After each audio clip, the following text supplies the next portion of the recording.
তো আপনার সমস্যাগুলো একটু বলুন আমাদের, কি সমস্যা আপনার? স্যার বিগত আজ থেকে 2008 সালে আমার এই ব্যথাটা হয়েছিল রাতে ঘুমের ভিতর। তো প্রায় আজ থেকে 10 থেকে 12 বছর হয়ে যায়।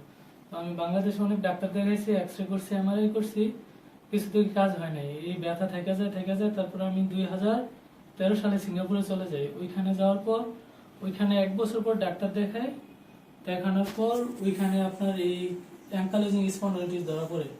তারপর ওইখানে চিকিৎসা নেওয়ার পর আবার বাংলাদেশে আসি। বাংলাদেশেও ডাক্তার দেখানোর পর তারপরে এই যে ব্যথার ওষুধের উপর আছে। এই আর কি স্যার।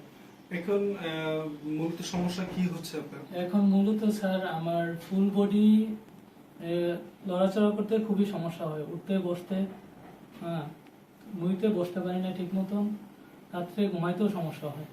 আচ্ছা, তার মানে আপনার শুধু ব্যথা হচ্ছে? জি স্যার। আচ্ছা, আপনি কি সামনের দিকে হালতে পারেন এখন? জি না স্যার, হালতে পারি না স্যার। আচ্ছা, বুঝতে পেরেছি। আপনি কোথা থেকে আসছেন? আমি কুমিল্লা থেকে আসছি স্যার। কুমিল্লা থেকে? জি স্যার। ঠিক আছে, আমি এটা চেক করে দেখি আগে যে আপনার আমি কি সমস্যা পাই, তারপর সেই অনুযায়ী আপনার ব্যবস্থা ঠিক হবে অবশ্যই। সামনের দিকে হালতো, মাথা যায় না? এতটুকুই স্যার। এটাই? এতটুকুই? জি স্যার। পিছনে? এতটুকুই স্যার। এর বাইরে যায় না? জি না স্যার। এদিকে? এতটুকুই স্যার। লক? জি স্যার। এটা কতদিন ধরে এরকম? এটা স্যার বিগত 1 বছর ধরে। 1 বছর ধরে? জি স্যার। তার মানে হলো যে 1 বছর থেকে আপনি মাথাটা পুরোপুরি নড়াতে পারছেন না? জি স্যার। ঠিক আছে, আপনি হাত ওঠেন উপরে। ওকে, তো হচ্ছে অবশ্যই। ঠিক আছে।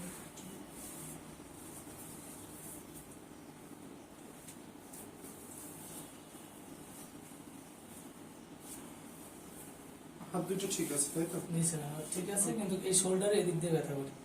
বসে থাকলে অনেক সময় এখানে গাইডে ধরে রাখে। আচ্ছা, এটা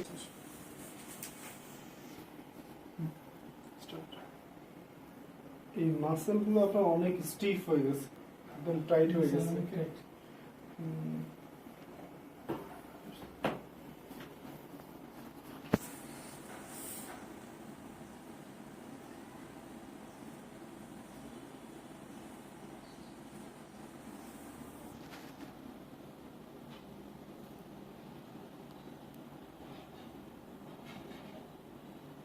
এখানে কোনো ব্যথা আছে আপনার? জি স্যার, ব্যথা নাই। এই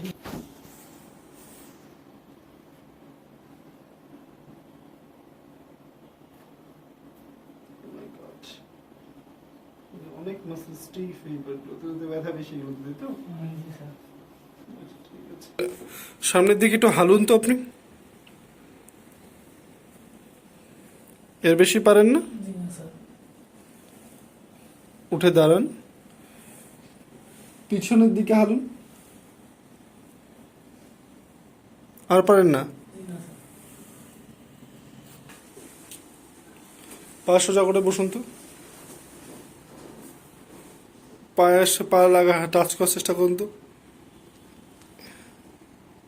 এতটুকুই স্যার, আর যায় না। আর যায় না? জি না স্যার। পিছন পাশ থেকে উঠাচ্ছে, মাথাটা উঠান দেখি, উঠান, মাথা উঠান, বুকটা উঠান দেখি। স্যার আর ওঠে না। ওঠে না? আপনি উঠাতে পারছেন না? জি না স্যার। এতটুকুই শেষ? এতটুকুই স্যার।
আমরা এই পেশেন্টের অ্যাঙ্কাইলোজিং স্পন্ডিলাইটিস রোগটা দেখতে গিয়ে এখানে আরো কিছু প্রবলেম পেয়েছি এই হিপের মধ্যে।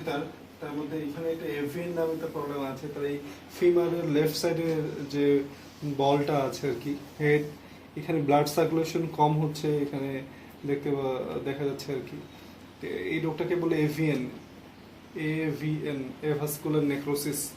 শুরুতে আমরা ট্রিটমেন্টের শুরুতে ওনার এই মাসেলগুলোকে রিলিজ করে নিব, কারণ অ্যাঙ্কাইলোজিং স্পন্ডিলাইটিসে সবচেয়ে বেশি বড় বড় মাসেলগুলো ইনভলভ হয়।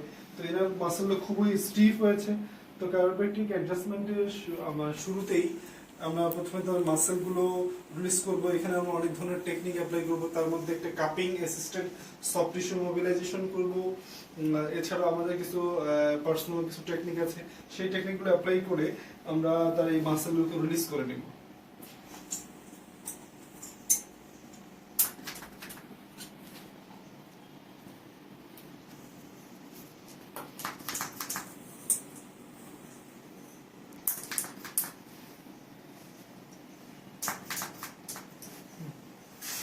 তো আমরা এই পেশেন্টের ড্রাই কাপিং করছি। কাপিং কয়েক ধরনের হয়, তার মধ্যে একটা ড্রাই কাপিং। এই ড্রাই কাপিং এ কোনো ধরনের ব্লিডিং করানো হয় না। এছাড়াও আপনারা জানেন যে অনেকে ওয়েট কাপিং করে, ফায়ার কাপিং করে। তো এগুলো ওভারঅল সবকিছুই একই রকম ইফেক্ট দেয়। এগুলো কাপিং এর সাহায্যে আমরা সফট টিস্যু এই মাসেলগুলোকে আর কি মোবিলাইজেশন করছি। হ্যাঁ, পাশাপাশি আমরা কায়োপ্র্যাকটিক অ্যাডজাস্টমেন্ট তো অবশ্যই করব।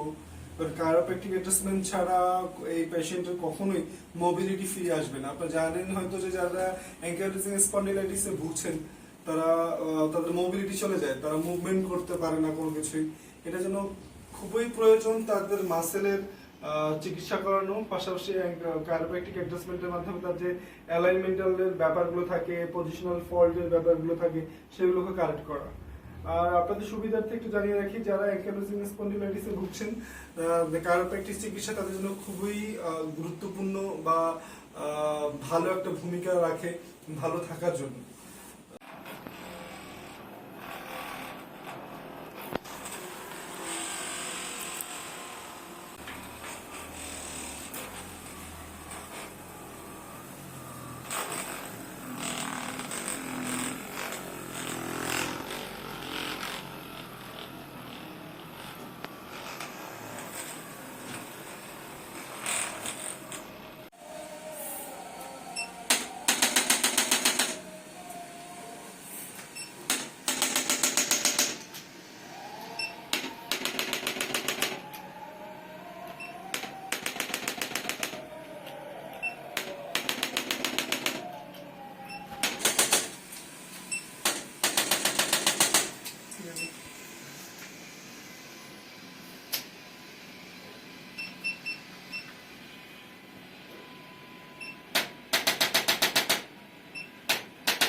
অ্যাঙ্কাইলোজিং স্পন্ডিলাইটিসের পেশেন্টদের মাসেল রিলিজ করা, রিলিজ রাখা খুবই জরুরি একটা ব্যাপার।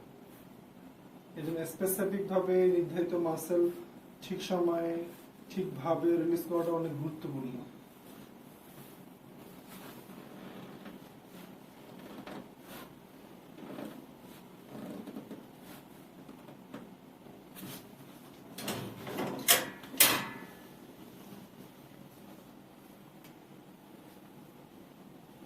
তো আমরা এই পর্যায়ে আমাদের কায়োপ্র্যাকটিক অ্যাডজাস্টমেন্ট স্টার্ট করছি।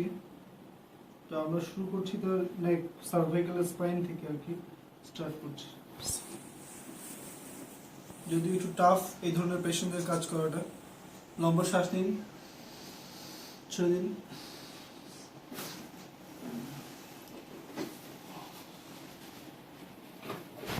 রিল্যাক্স, আর একটু রিল্যাক্স। লম্বা শ্বাস, ছেড়ে দিন, রিল্যাক্স। নতুন ভ্যাকসিন তো হবে।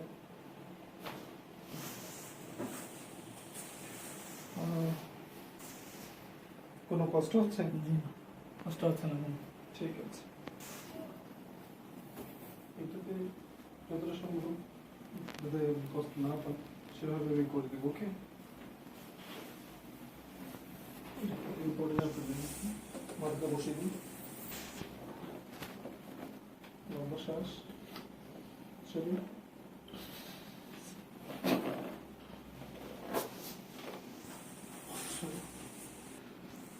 মানে এই যে মাথাটা এখন যে বসিয়েছেন, হ্যাঁ এটা আগের থেকে এখন কমফোর্ট হচ্ছে তো? হ্যাঁ, comfort আমি জাস্ট হচ্ছে। দুটো জায়গায় অ্যাডজাস্টমেন্ট করছি, নেক এবং থোরাক্সে।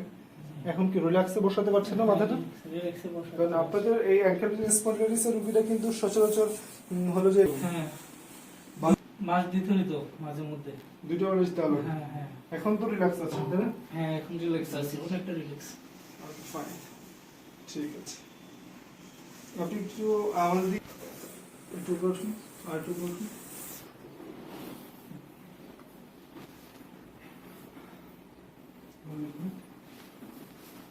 নিচের পাটা সরাবেন, নিচেরটা। লম্বা শ্বাস, রিল্যাক্স, চিল।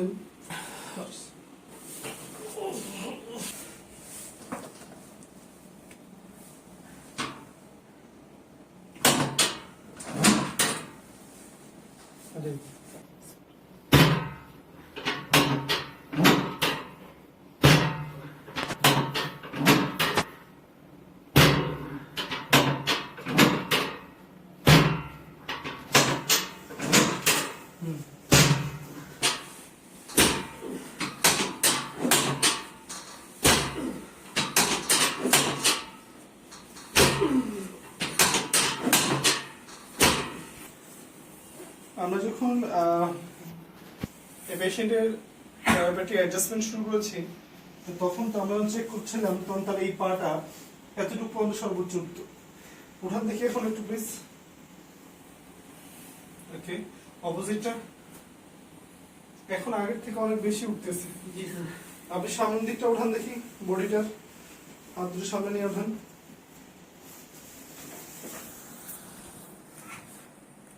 এখন আগের থেকে অনেক বেশি উঠে যাচ্ছে। আপনারা যারা ভিডিওটা প্রথম থেকে দেখেছেন দেখতে পারবেন যে উনি এখন অনেক বেশি উঠাতে পারছেন।